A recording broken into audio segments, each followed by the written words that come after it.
During his speech in Georgia, President Biden only very briefly mentioned the provisions of the Let America Vote Act that deal with gerrymandering and getting money out of politics. Those provisions actually poll better in public polling frequently than sort of the broader stuff about protecting the right to vote. Throughout this process, Biden's been very focused, the president, on those right to vote provisions. Why hasn't he talked more about those gerrymandering provisions, about the provisions about getting money out of politics, which do seem to be quite popular with the public?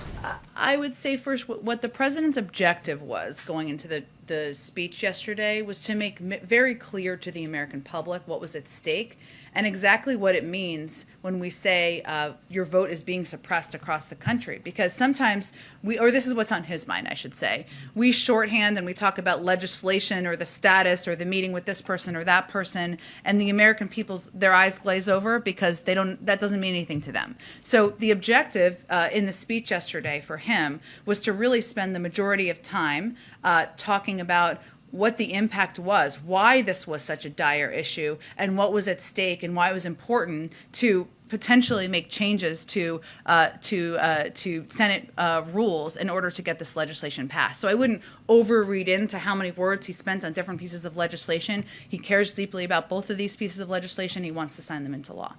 And then, yeah, go ahead. Sort of relatedly, Senator Romney today basically said, I'll use the exact quote, that the speech yesterday that the president gave was, quote, going down the same tragic road taken by President Trump and casting the doubt on the reliability of American elections.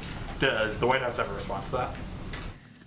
With all due respect to Senator Romney, I think anyone would note there's a night and day difference between fomenting an insurrection based on lies totally debunked by 80 judges, including Trump-appointed ones, and election authorities across the country, and making objective, true statements, which is what the president made yesterday about the effects of a coordinated nationwide effort to undermine the constitutional right to vote. I know there has been a lot of claim of the offensive nature of the speech yesterday, which is hilarious on many levels, given how many people sat silently over the last 4 years for the former president.